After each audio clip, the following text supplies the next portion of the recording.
السلام عليكم ورحمة الله تعالى وبركاته. حياكم الله أخواتي الكريمات، كيف حالكم؟ عساكم بخير إن شاء الله. شراكم حبوباتي؟ إن شاء الله ديما تكونوا بخير وعلى خير. وعبر لا فيديو نتاع نهار اليوم نلقاكم دائما وأبدا في أحسن الأحوال.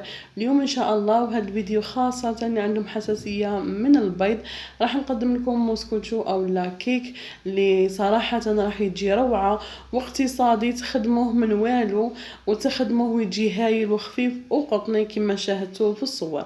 هنا البنات نقول لكم اذا اول مره تشوفوا القناه ما عليكم الا تشتركوا في القناه وتنساوش تدعموني بلي جاموني كومونتير وبارطاجيو الفيديو باش يوصل اكبر عدد من الناس. بسم الله على بركه الله راح نبداو في الوصفه. نحتاج كأس من الماء بدرجة حرارة الغرفة يعني من روبيني. نحتاج هنا أيضا إلى عطر البرتقال. نحتاج كأس غير ربع تاع سكر رطب. نحتاج كاستين غير ربع تاع فرينة وربع كأس تاع الزيت. ونحتاج إلى 2 خميرات نتاع الحلوى. راح نستعمل ندير الزيت وندير السكر وندير بطبيعه الحال منكه او عطر البرتقال. نتوما اي عطر تفضلوه ديروه باش النكهه تطغى عليه.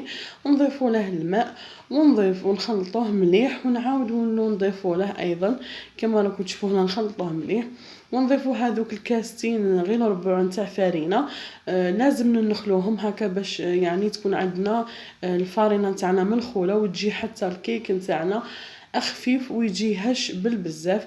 كما راكم تشوفوا هنا ندخل الفارينه كامل هذوك الكاستين وراح نضيف لهم هذوك 2 باكيات نتاع خميره الحلوى. نخلط كل هاد مع بعض بهذا الشكل. يعني قلت لكم هنا ننخلو الفارينه باش ما تديناش الحبيبات. كما راكم تشوفوا ديجا راها قعدت لي حبيبات اولا تكتلات هنا. ننخلهم مليح بهذه الطريقه ونضيف عليهم هذوك 2 ساشيات نتاع خميره الحلوى ونخلط كل هذاك الخليط مع بعض. يعني نخلطوه مليح حتى يتمازج ويتداخل كل الخليط مع بعضه بهذا الشكل واللي عندنا هذا القوام. هنا البنات بعد ما خلطناه ولا هذا القوام تاعه نجيبوا اي مول تفضلوه. انا اختاريت هذا المول ندهنوه بالزبده او الفارينه ونرشوه ندهنوه بالزيت او زبده عفوا ونرشوه بالفارينه باش نتفاداو الالتصاق.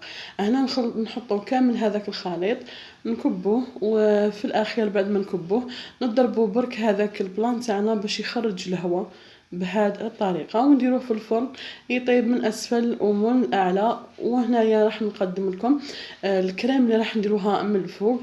هنا نحتاج ربع كأس نتاع سكر بهذه الطريقه يعني كأس ربع كأس سكر حبيبات. نحتاج الى نصف كأس من عصير البرتقال. انا هنا هذا الكأس يرفد ربع. نتوما استعملوا قلت لكم ربع كأس من السكر ونصف كأس من عصير البرتقال.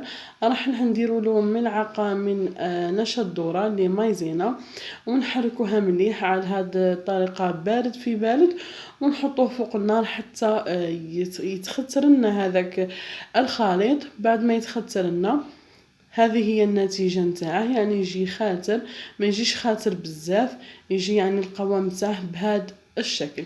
هذا اللي نديروه فوق لي طاغط من فوق يعني يعطينا طعم وقوام هايل. هنا في هذا الاثناء راح نحضر هنايا كريم شونتي. نحتاج كأس من بودرة شونتي المحلات ونحتاج كأس غير ربع نتاع ماء بارد مثلج. وهنا نضربوهم بالبادور حتى يطلعوا حتى يتضاعف الحجم نتاعه ويوصل لنا للقوام المطلوب.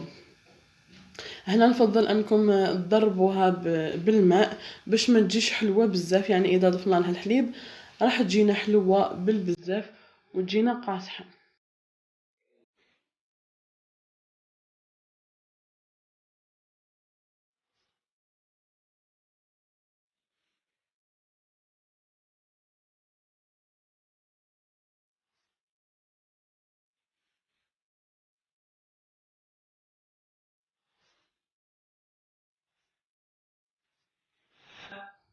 هنا البنات بعد ما طاب لينا الكيك ونخلوه يبرد تماما، يعني نعطوه وقته باش يبرد تماما.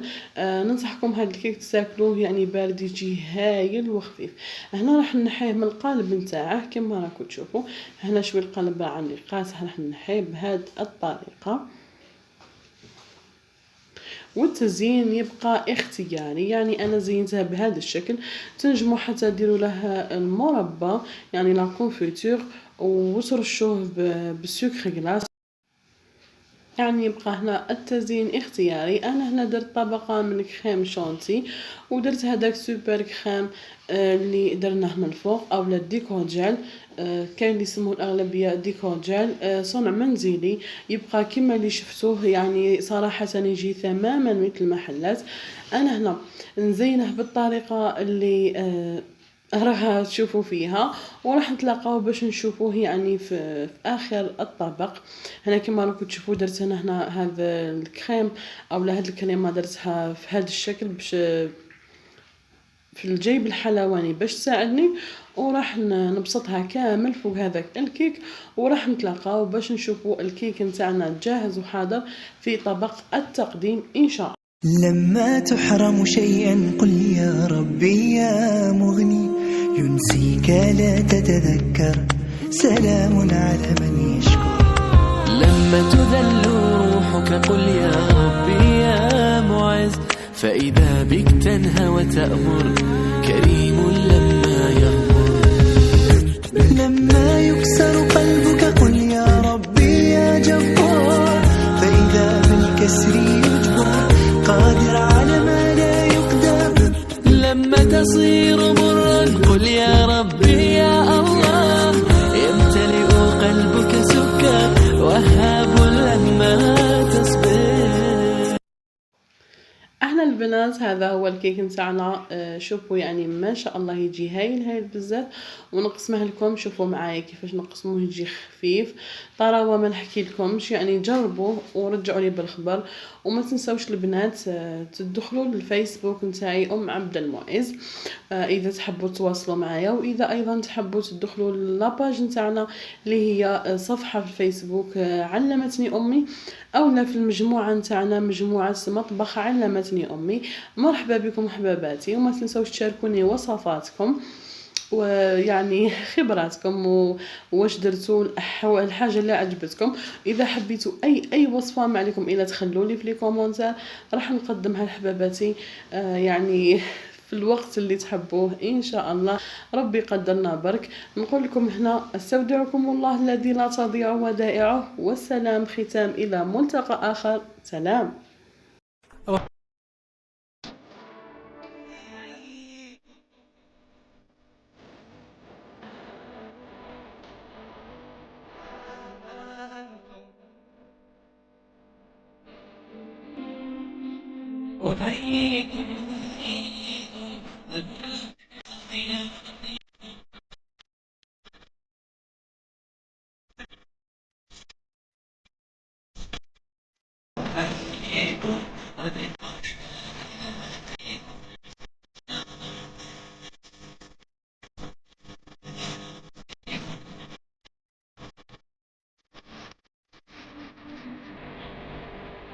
يلا